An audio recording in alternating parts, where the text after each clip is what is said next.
Ladies and gentlemen, welcome to the Metropolitan Virtual Playhouse, week 7, if I'm not mistaken, but I may be. You know, folks have been envisioning the future. When are we going to be back in the theater? And I'm imagining sitting in our theater, 15 minutes, 20 minutes in, somebody sitting across from me, stifling a cough, wrinkling a cellophane wrapper, breathing. It's not a great way to watch a show. So I think it's going to be a little while we are still bridging the virtual digital divide. Bridging the digital divide since 2020, it's Metropolitan Virtual Playhouse. Thanks for being with us tonight, everybody. It goes without saying, but I'm going to say it. Love one another. Be good to your neighbors. Be good to your families. Our hearts go out to those of you who are feeling the pinch most dearly. And our earnest thanks for first responders, for grocery clerks, for delivery people. And we wish the best to everyone in states that are opening up and states that are still observing some social distance. Also, a thanks to WBAI. It is fundraising month at WBAI. So if you make a gift to BAI during our program or make a reference to the Metropolitan Virtual Playhouse, while it does not bring Metropolitan a donation, it does support our being on the air at WBAI. WBAI has a number of ways of supporting them. That includes becoming a BAI buddy for an ongoing contribution, and a real friend to the station going forward in perpetuity, maybe.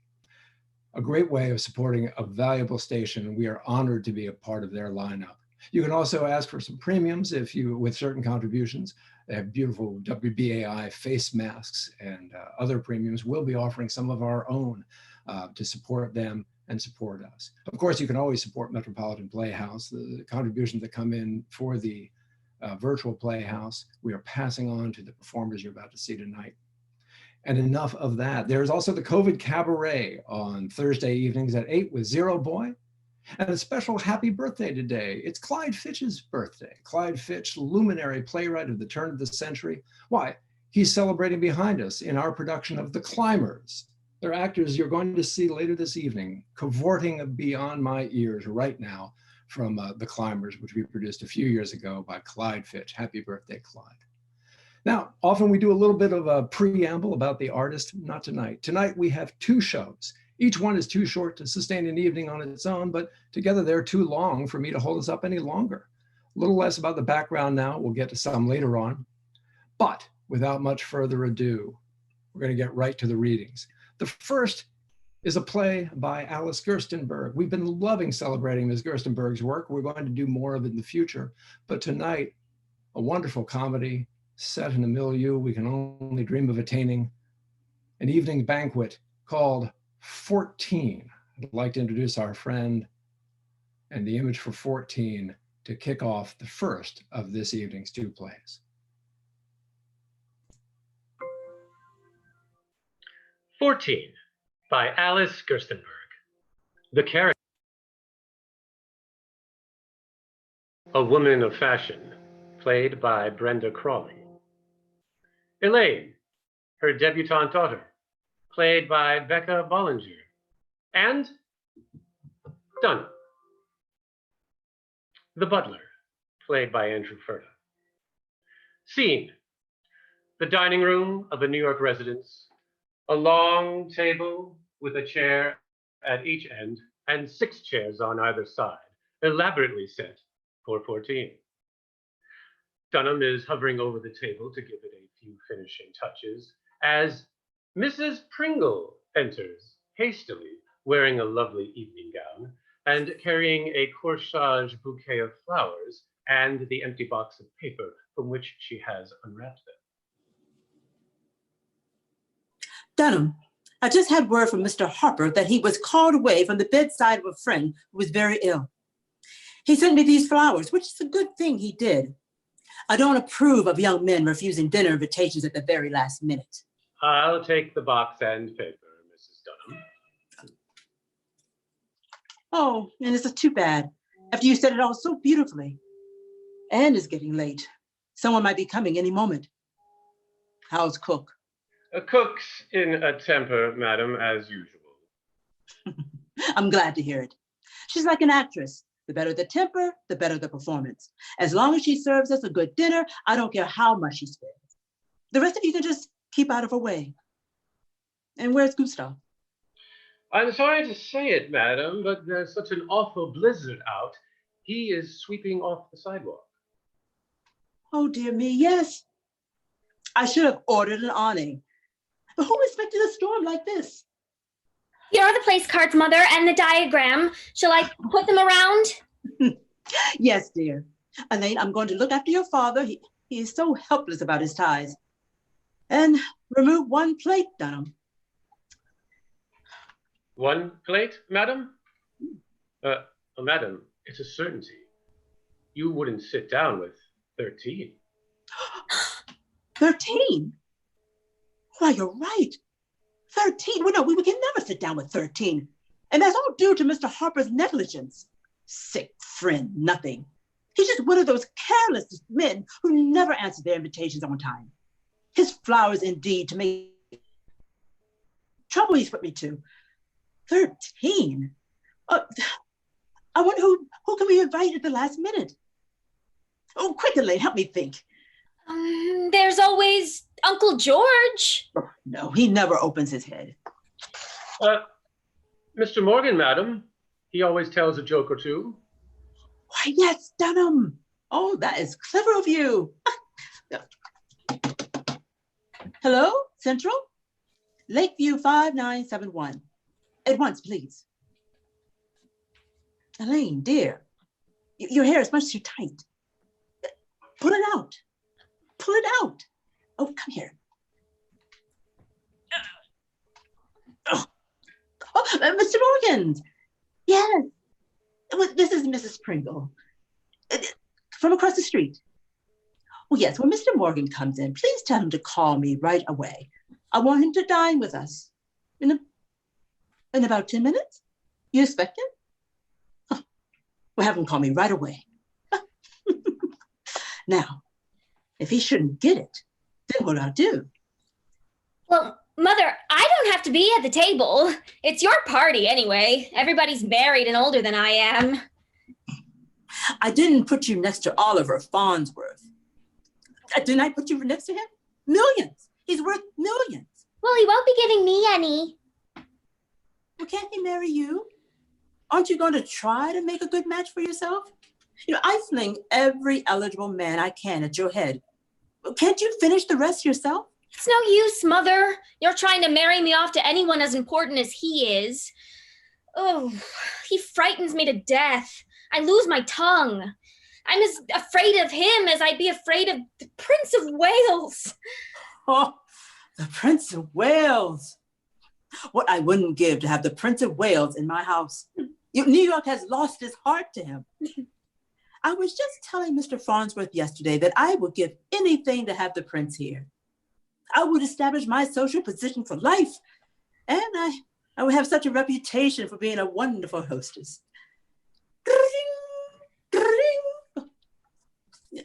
Hello, Mrs. Cedric.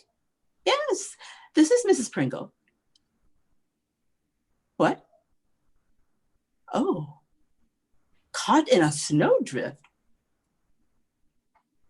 Can't get another car. Good, the widow can't come. Dunham, remove 2 plates. Oh, that is a shame. I'm heartbroken. Oh, my dear, how can we get along without you? But have you really tried? Oh, I am reduced to tears. Goodbye, dear. Oh, I'm glad she's not coming. She dropped out. Oh. Central, give me Lakeview 5971. Dunham, with 2 less, you can save 2 cocktails and at least 4 glasses of champagne. Has Mr. Morgan come in yet? Well, don't give him the message. I telephoned before about crossing the street to Mrs. Pringle for dinner. It's too late. You understand? Well, anyway, I've invited Clem, returned my indebtedness, and save my champagne in the process. The liquor is getting low, madam, what with prohibition and entertaining so much. But mother, if you only have 12 people, father can't sit at the head of the table. But he has to sit at the head of the table. It looks too undignified for the man of the house to be pushed to the side. Well, there's no other way. There must be a woman at each end. Oh, how absurd.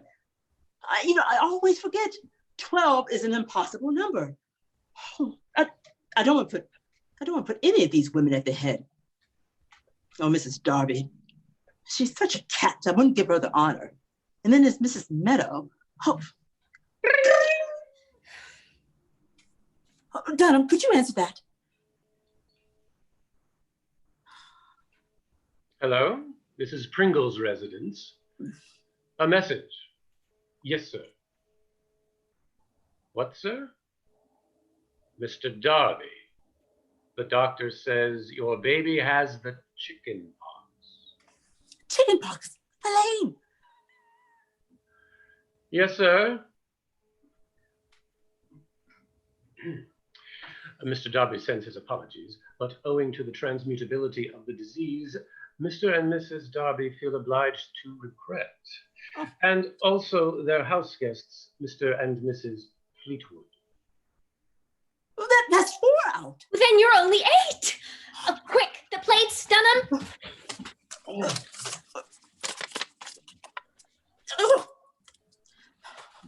Don't we know someone we can invite last minute? The Hatwoods. Oh, no. They don't serve drinks when they entertain. I can't afford to invite them to drink mine.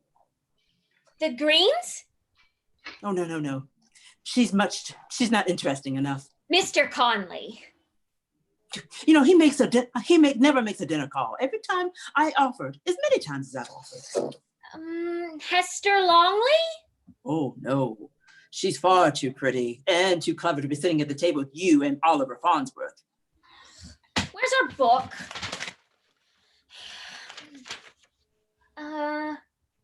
The Tuppers. Oh, the Tuppers. Oh, good heavens, Elaine. 6 in the family. Well, that would get us back to 14. Then father could sit at the head of the table. We'll try them, and I'll rush and tell your father to hold up the drawing room. Ridgeway 935? This is Elaine Pringle. What Tupper am I speaking to? Oh, Ella, hello. I hope you haven't finished your dinner. We had a party arranged here, and the last moment, everybody's been dropping out. The blizzard. Can't you flock your family around the corner and eat with us? Mother and I thought we knew you well enough to call you like this at the 7th hour. You would? Oh, fine. 6 more plates, Dunham. What? Oh, well, but, Dunham, Mother, quick. Yes, of course. Love it. Why, certainly. Yes, my dear. All right. Oh, great Caesar, what have I done? What is the matter, Elaine? What is it? Now I've done it. I've just done it, but I couldn't get out of it. But you were here. I always lose my head and bungle things. What? Don't keep us waiting. What is it? I invited Ella and the family, and she accepted, and then she said that they had 2 house guests, and would it be all right? And of course I said it would, and now we're 16. 16? But madam, the table, not that long. Oh, Elaine, that is just like you. No tact, no worldly wisdom. If I had been on the phone, I would have politely have told her that the table could not accommodate that many people. You ought to attend to such messages yourself. You know I always lose my head. No. But the dishes, madam, we only have 14 squabs. I won't eat any. But I must not be disgraced. We have to make the best of it. Insert the board. But Mother, I needn't sit at the table. You're going to sit right next to Oliver Farnsworth. Now, I don't want you to hear another word about it. But can't we squeeze them in without all the work of adding another board? Look, if I move the plates and chairs. Have you forgotten that Mr. Tupper weighs something like over 250 pounds? And Mrs. Conley has no waist. It can't be done. Madam. Cook is in a rage, madam. She says she has only prepared for 14. I can't help it. She'll have to prepare for 16. Tell her to open up cans of soup and vegetables. But the ice cream molds and the gelatin forms. I'll pretend I don't like them. And I'll pretend I'm on a diet. But I really wouldn't have to be at the table. Oh, be still. Ring. Ring. Telephone. It's driving me mad. This is Mrs. Pringle. Oh, yes. Jessica. What? The blizzard. Oh, you're cold. Too dangerous. Oh, Jessica. Oh, you poor dear. Oh, yes, your husband is right. You would be foolhardy. Put on a mustard plaster, hot toddy, and go to bed. Oh, so sorry. That's wonderful. Now we're at 14. Oh, but the cards are all wrong. Only 6 are coming who were invited originally. Well, you'll have to make another diagram. How do you want them seated? Give it to me.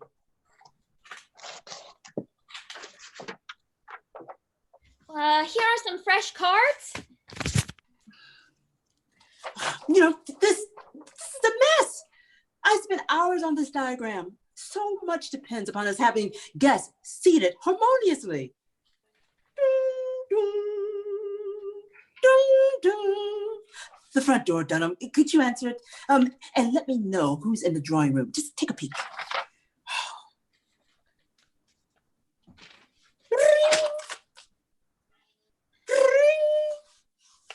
You murderous instrument!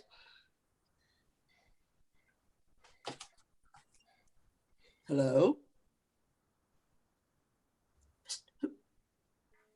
Mr. Farnsworth?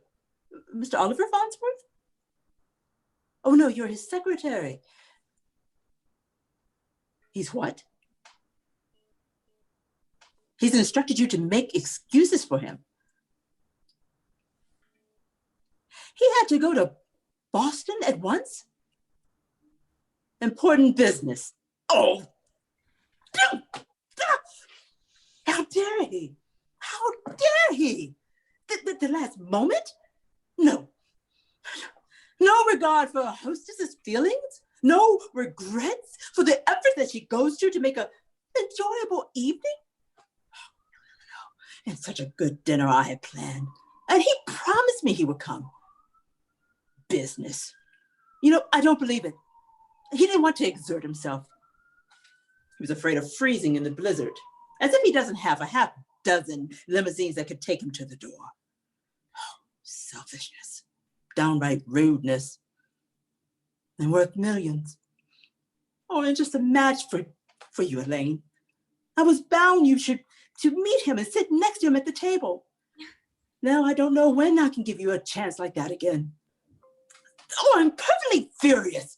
Oh, I'll never speak to him again. I won't be treated this way.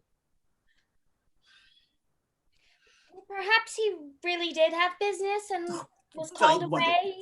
No, and one of the most important hostesses in this city? People are clamoring for my invitations. All my affairs are a success. I insist that they shall be. I can't bear a failure. I won't have a failure. He was the most important guest. He's such a man's man. So importantly financially, and every other man considers it an honor to meet him. And now not coming? I'm furious. Oh, this damnable blizzard. Now I will have to stay away from the table. His not coming makes us 13 again. Go to bed. Go up to the nursery and I'll send you some milk and crackers. Mother, it's not my fault that he had business out of town. Yes, it is. If you would perk up a bit and not be so timid and make something of yourself, he would hear about your attractions from other men and be curious to meet you himself. Oh, what I wouldn't give to have a family that would help me, with my ambitions. Go to bed. I certainly don't want to sit down to 13. Go to bed. I mean, get out of my sight. It was Mr. Morgan, madam. Mr. Morgan? But I telephoned the maid to tell him not to come. He couldn't have received the second message, madam, for I heard him explaining to Mr. Pringle now how happy he was to receive your telephone invitation. That makes you 13 again. Unless you don't want me to go to bed. Of course I don't want you to go to bed, Elaine. We're back to 13. We're back to where we started. We're back to 14. No, Dunham. I'll get the cocktails ready, madam. Annie told me there were several motors making their way through the snow. It's late now, and cook's swearing about the dinner being too dry.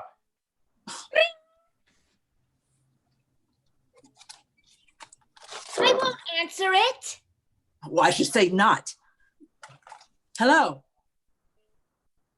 What is it? Yes. Oh, Mrs. Tupper. Yes, Mrs. Tupper. But now you must come. We're prepared for you. Yes, 8 of you. Your daughter told my daughter about your house guests, and we are delighted to have them. But now we're set for you. No, but every plate is set. But your daughter was quite right. It wasn't an imposition. But you must come now. Oh, but of course my daughter has the authority to invite guests. 8 isn't at all a big number. There's room. The table is all set. But I beg of you, but my dear, but you're not imposing. But how foolish you have to take a stand like this. Why, my dear, you don't have to.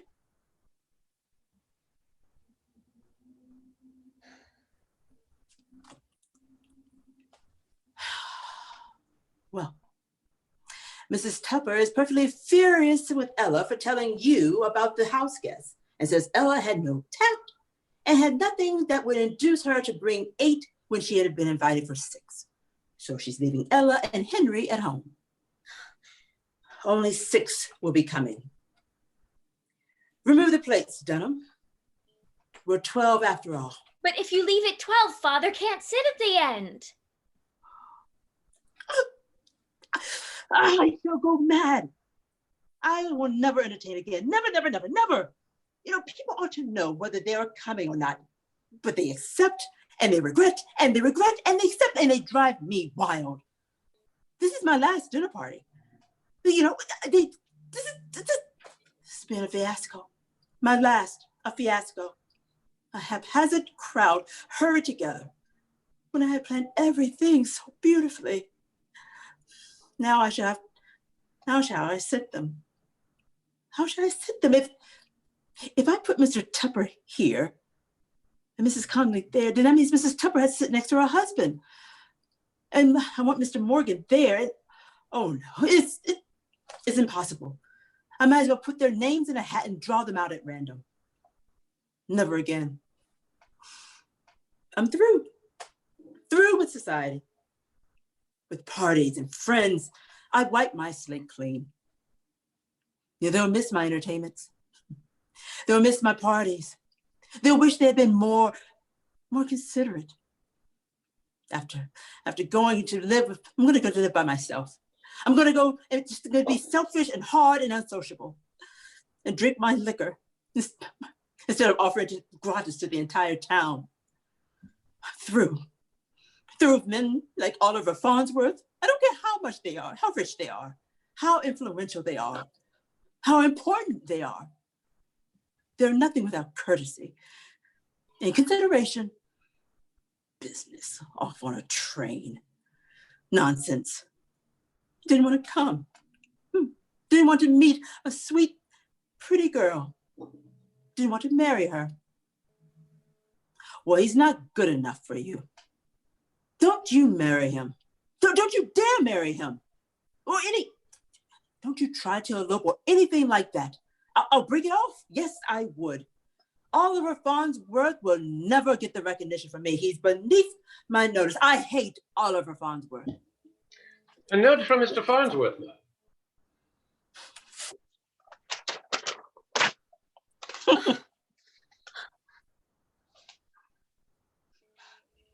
Yes, madam.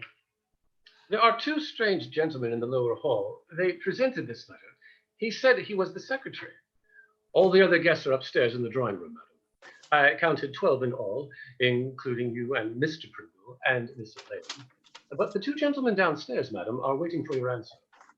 The one gentleman's face looked very familiar, madam, but I just can't place him, though I have seen his face somewhere. You've seen his face somewhere. Oh my goodness. It's the Prince of Wales. The secretary said you cut off the telephone or Central disconnected you. He was about to tell you that Mr. Farnsworth knew that the blizzard had prevented His Highness from keeping an engagement way uptown. Oh my. The Prince of Wales was sitting in my lower hall, waiting for me to ask him to dinner. Then we'll be 13 again. Oh, there is the secretary, miss. He is his bodyguard. Yes, certainly, the secretary, Elaine. Oh. We shall be 14 at dinner. Serve the cocktails, Dunham. The guests may sit anywhere they choose. I shall bring the prince in with me. Mother, wasn't it nice of Oliver Farnsworth to send a prince in his place? Well, didn't I always say that Oliver Farnsworth was the most considerate of men?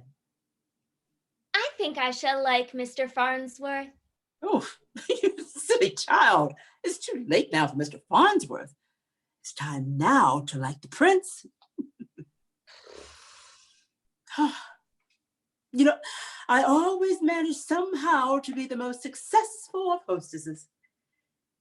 Oh, thank God for this blizzard.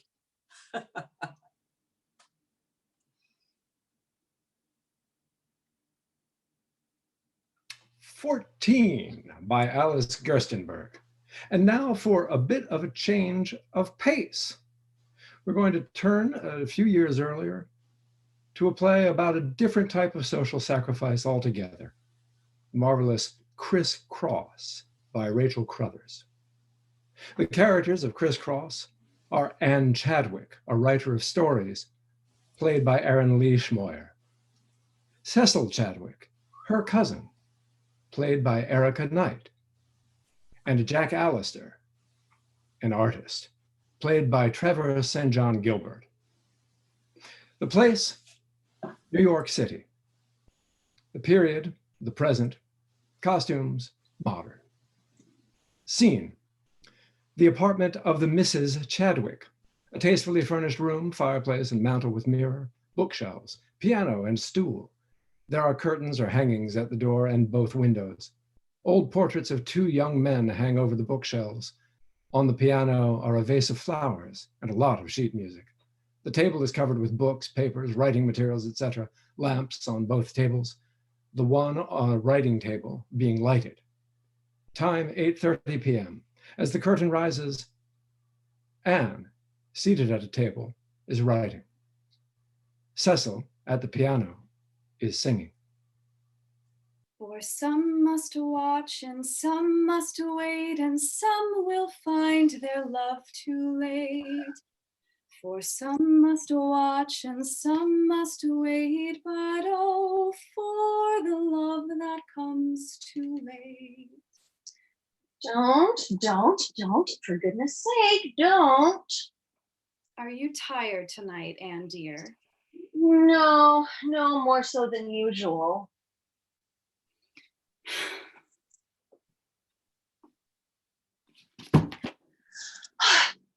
I say, if you could be quiet for just one moment, I might be able to finish this coffee. Oh, I beg your pardon, dear. I didn't know. I'll go away. No, stay where you are. We might have a little light. Oh, Anne, this is so perfectly sweet and dreamy. Oh, don't be absurdly sentimental. Light the other lamp. Do.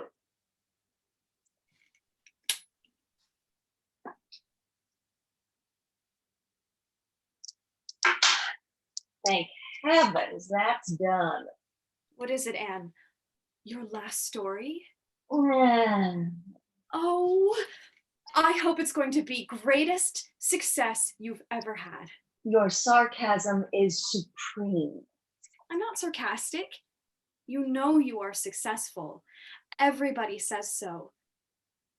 Jack was saying only yesterday that for a girl. Yes, I know. Let's change the subject if you don't mind. But I do mind. You never let me talk about your work. Jack says, Turn around. You're looking uncommonly well tonight. am I? I'm awfully glad. Am I really? Why? Jack's coming, you know. Oh, to be sure, I quite forgot. Aren't you going to dress, dear? I mean, put on something special for Jack. Oh, you are very considerate, but I think I shall do quite as well in this as in anything else for that gentleman. Why, Jack likes to see you look well too. He's really very fond of you. A little bit afraid, of course, but then so are we all. Thank you. I didn't mean that. Never mind what you meant. See here. What are you going to do with yourself? What do you mean? You know what I mean. It isn't my fault. Whose is it then? Oh, Anne, I have a horrible fear Go on. that Jack doesn't. Oh, if you're going to weep, Oh, no, I'm not. There. That Jack doesn't care for me as he used to. Oh no. You laugh. I mean it. I've been wanting to tell you for a long time. It frightens me to death. You are a silly child. I'm not. I wish I were.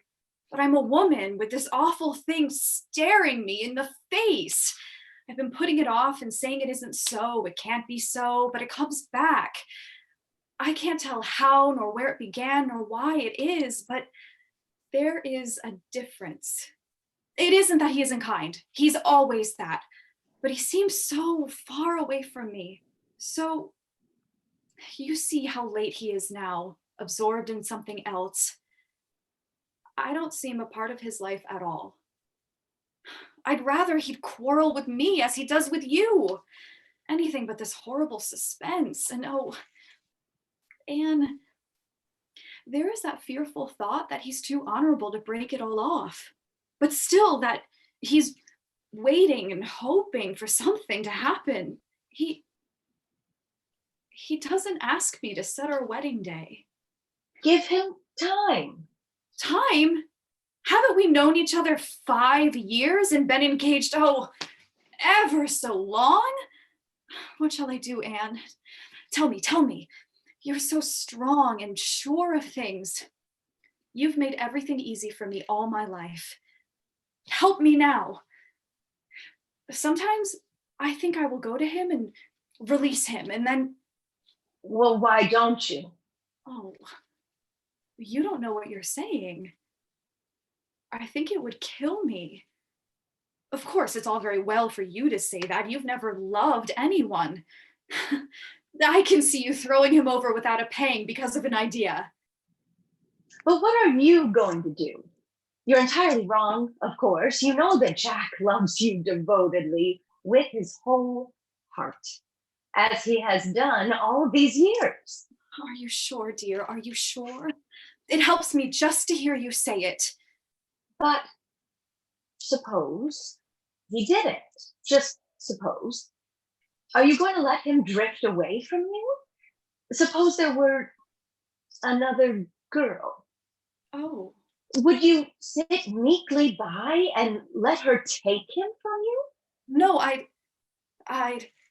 no, I don't know what I'd do. What could I do? Why don't you bring him back if you think he has wandered? You haven't anything else left in this world to do. What are you doing with your charms and the wonderful sweetness the gods have lavished on you? Why doesn't he love you? You're never disagreeable, always pretty, always ready to amuse and please. Make him love you. You've left him to anyone who may come along. You don't appreciate him, his mind, his talent, his power. Why, Anne, I do. I do. I love him better than anything in this world. There he is. Go tell him. No, no, no. My eyes are all red. He'd see that I've been crying, and I wouldn't have him know it for the world. Not for the world. You must talk to him. I'll come back as soon as I can. Without a pang, because of an idea. Oh, good evening. Oh, how do you do? How do you do? My cousin will be back directly. She's putting some extra powder on her nose, which is very flattering to you, isn't it? Is it? Well, isn't it? Make yourself comfortable. There's a chair full of new books. Thank you. Oh, don't mention it. I had something to tell you. Oh? Well, My picture sold. Shadows. Yes. How much? 700. That isn't bad. And that isn't the point. I changed the figure in the foreground. The girl's face. Do you remember? It was your idea. You made the picture. Did I? I don't seem to remember. And of course, you don't care a fig. Of course I don't care. Only for one thing. Is it possible there is one thing you do care for? Do you mind if I make myself disagreeable? That is, I mean, even more so than usual. Oh, no, not in the least. I want to say something to you. I'm flattered beyond measure. It's this. I think you're a fool. But you've said that so often. You can't think me presuming or indelicate because you know that I have your best interests at heart. Yours and there is no one but me to look after her. You seem to forget me. But you're not doing it. What do you mean? Just this, you're making her awfully unhappy. Well, really. Now you're going to be angry, but there is not time for that. Besides, it won't do any good. Turn around here and listen to me. I don't think you realize it.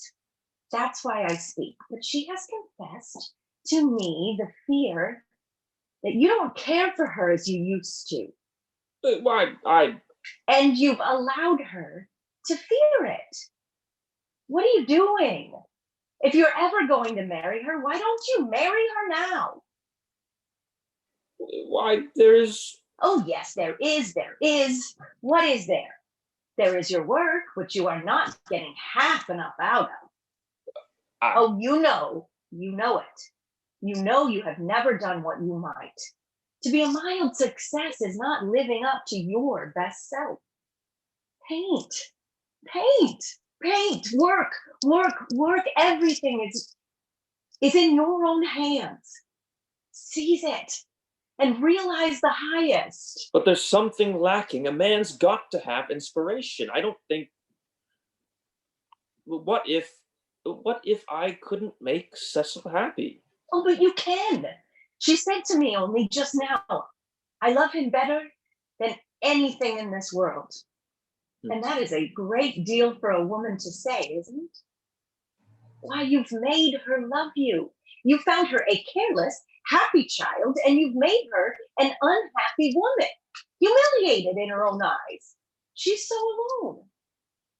I can't go on protecting her all my life. I may die, my next story may not be a success, and then where is the bread and butter gonna come from? Oh, don't. I know that doesn't sound well. You're not gonna let her starve and all that, but that isn't it. Make her happy.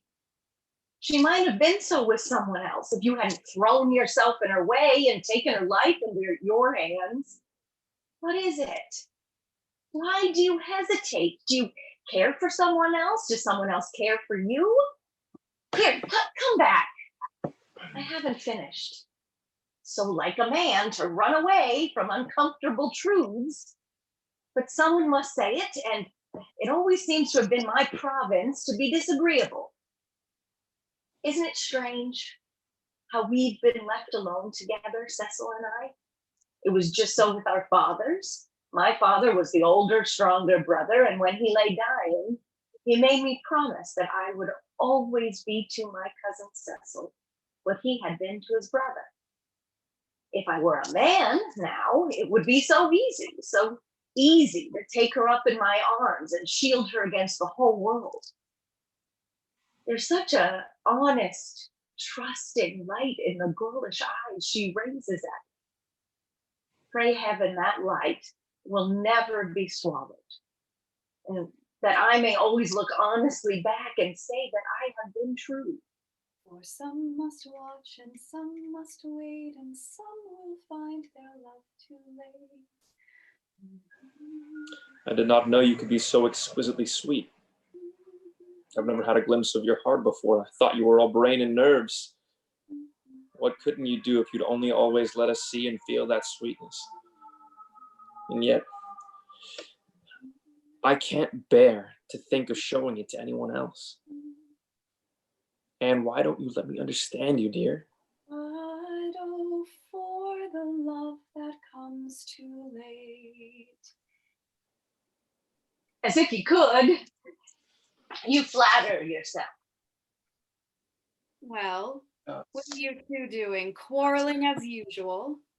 No, on the contrary, we're very good friends. Jack has just been making me promise that I'd let you marry him at once. And I have said, well, not tomorrow. This troublesome book is taking me away. Why, Anne! Just for a little while. You know, the business is most important, or I shouldn't be so inconsiderate.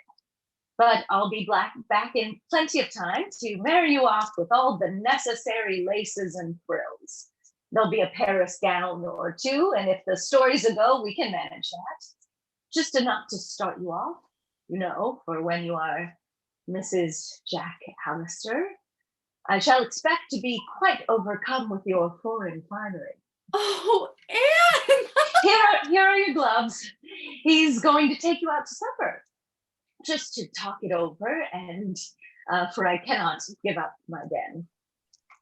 Is he? He is indeed. I am indeed. Now clear out. I've already wasted enough time on you youngsters. Good night. Good night. Good night, Anne, dear. Good night, little girl. And good night, Jack. And goodbye. Just for a little, you know. Oh, my key. No, here it is. Isn't she dear? I never knew her to be so charming before. Good night, Anne. Good night.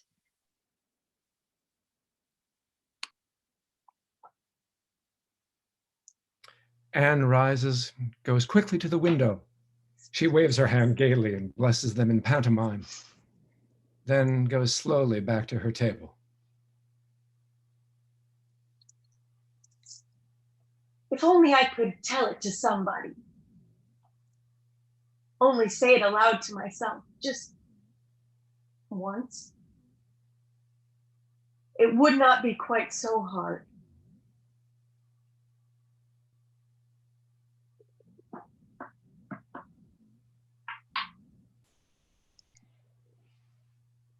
That's the end of our double feature. Let's have a round of applause for the actors. First, from 14, playing Mrs. Pringle, Brenda Crawley.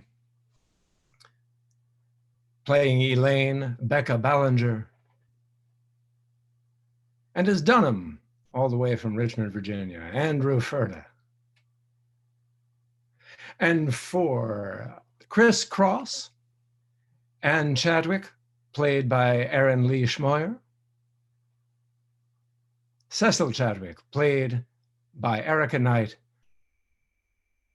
Jack Allister, played by Trevor St. John Gilbert. A few more people to thank as well. Director of 14 is Laura Livingston. The sets for 14 and the props were drawn by our dear friend Vincent Gunn, who is not with us tonight, and running the sound and lights for us, yeoman's work from Rachel Langton. I, of course, am Alex Rowe with just a couple more things to say, and then we're going to get to a chat. Users can sign in through Zoom, raise your hand if you wish. We can take questions on the air if you wish, or we can read them. We can also take YouTube comments. As those questions begin to come in, I'm going to play a radio host for a moment, and thanks again to WBAI.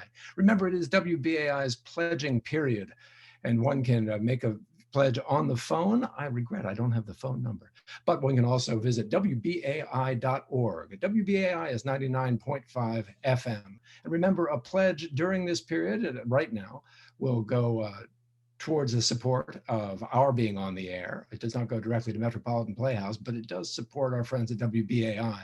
You may also visit the website and designate a pledge towards the Metropolitan Virtual Playhouse, which connects your gift to them, to us. Also, remember they have a number of premiums available for different pledge levels, and those are described on the website.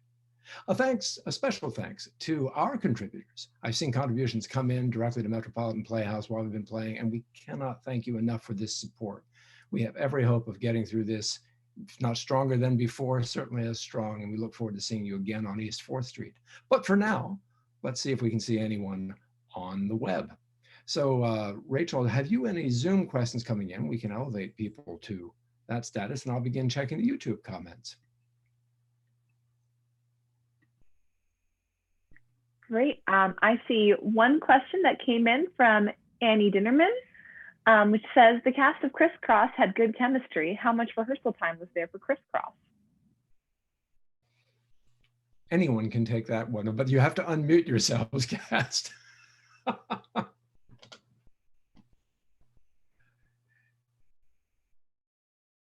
I will say, I will jump the gun a little bit there. The question is, did you have enough time, did you feel?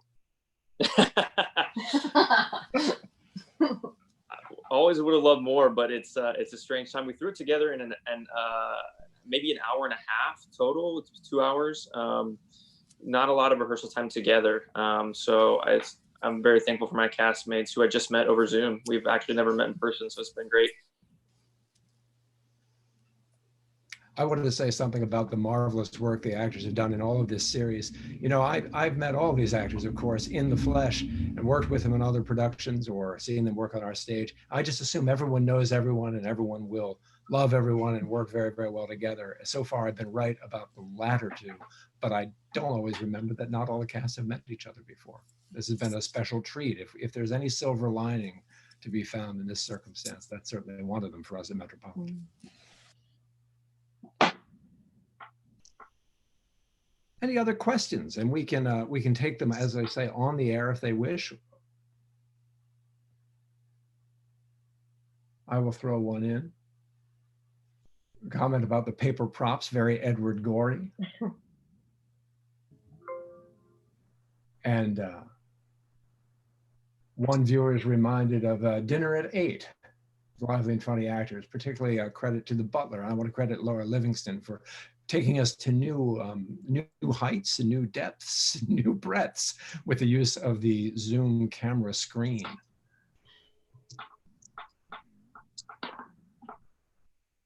Rachel, is there anyone else who might like to be, any hands raised? You can also raise your hands if you're watching on Zoom. We can help you in. Well, Don't see anything yet. Briefly. Oh, go ahead, please.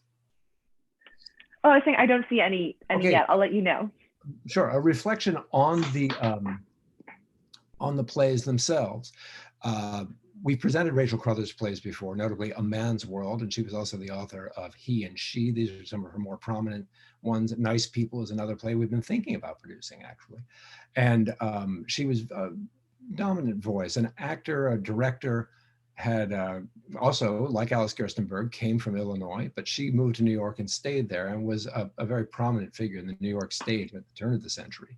So Crisscross, the more sobering of the plays, but the second one we did was written in 1904. Alice Gerstenberg's 14, for comparison, and there's that reference to Prohibition some of you may have caught, was written in 1920. But I thought these two plays showed a very interesting contrasting way the power of the women relative to one another, but also their meeting up with their social obligations, sort of a thrilling chance to look at two different voices examining social constraints and the potential marriages of younger partners, but from very, very different perspectives and with a very different sense of the depth of feeling and the consequence of those unions. So that's why we put them together tonight. That, and I like them both very, very much, but they were both a little shorter than we might do otherwise. I have a question from YouTube. Yes, please. It is, how is the language for everyone as actors?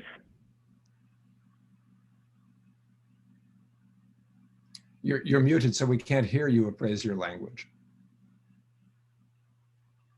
Well, I was channeling Jeeves by P.G. Woodhouse, so language for me, very Woodhouseian, but no, it was very enjoyable language. Yeah, I think for me, so we were talking about Clyde Fitch earlier. It's his birthday. So Aaron Lee and I were in The Climbers, and a very similar sort of social satire. So I think I was able to bring some of the work that I'd done on that into this. Hey, before we go further, there are some more questions coming in, but it is time that we signed off the air on WBAI as they have to move to the next program. So I just want to let you know that we do in fact have the contribution number, WBAI. That number was just sent to me, and now where was it? Oh, there it is, 212-209-2950. You know, we don't do big pledge drives at Metropolitan, although we do solicit donations certainly from time to time, but we're very proud to be able to support the radio station in what is a difficult time, as you all know, for many different institutions that we depend on. So WBAI, WBAI.org, 212-209-2950. We're signing off the air for BAI as they move to their 9 o'clock programming, but we'll stay on a little bit with the Zoom programming before we all rollick off to a cast party. For those who would like to ask any more questions. Oh, here's a question from the Zoom, if I may, from Peter. How did the set figure? Well, let me read it more completely. This is a great sense of the actors being in the same world. So bravo. Having a set, this commenter thought. How did that figure into the short rehearsal process? So I think the question is, what actors was it like to encounter your backdrops? And did you find, for example, the props or any other use of the space that you're in, knowing it's a virtual space, might have been helpful to you? Well, my backdrop dropped about 2 minutes before we went live.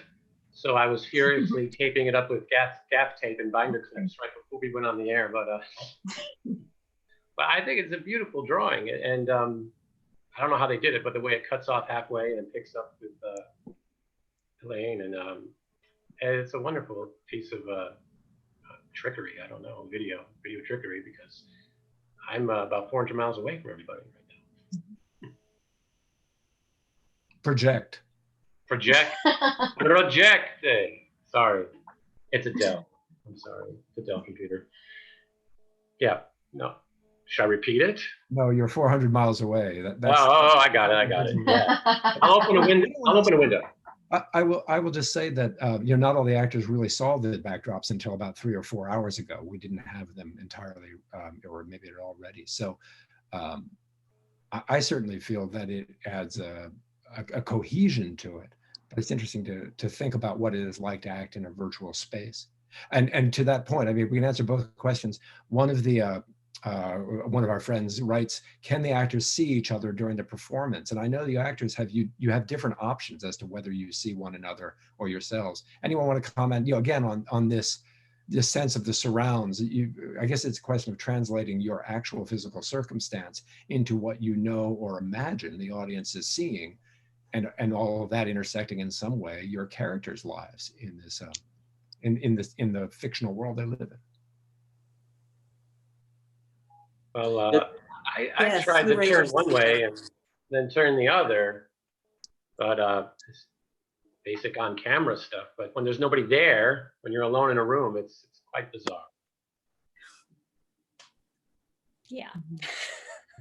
Yeah, I would say I would like to credit Laura, because honestly, I got this virtual background and was like, okay, so I just do the exact same thing and I look right into my camera and nothing changes. And Laura said, encouraged us to interact with the backdrop, which I think is what made it really come to life. And I just wouldn't have, I wasn't thinking about this as, a virtual thing. And I do think that adds a certain level to it. And as far as whether we can see each other or not, I don't know what the audience sees, which is very weird to me, but I have it in sort of the gallery view. So when we were acting together, I would look at the other actors on their screen and then look at my script on this, so you have some sort of sense of where people are, but at the same time, who really knows?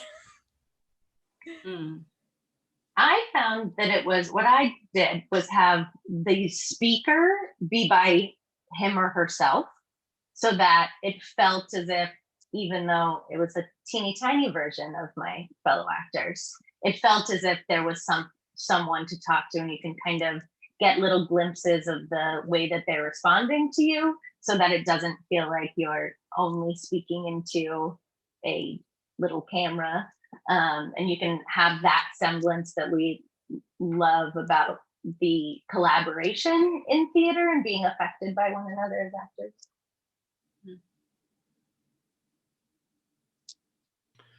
Part of what Erin Lee is referring to, those Zoom users, you will know, if you're watching on YouTube, you won't necessarily experience this. Actors have an option to either see all of themselves in the Hollywood Squares layout, or the Brady Bunch opening credits layout, if you will, or just see the one person who is speaking that becomes prominent in the scene. And we show you the Brady Bunch, or the Hollywood Squares layout. But one actor commented last week that he really didn't want to see himself, and that would be disconcerting. So he kept in that speaker mode. That's just a little fill in there. We're about to wind up, I think. Rachel, do you see that there are any other questions? I'm looking just to get Yeah, we have one more question here. This is from Natasha. To Erin Lee, your final moment on stage alone was very moving. What do you imagine your character would have said had she the time enough to express her dilemma? Oh boy. Thank you for that question and a nice comment. I feel like part of all of these pieces that we work on with the Metropolitan in varying degrees, the characters, because of social norms, aren't often allowed to say how they feel. And I think for me, for Anne, to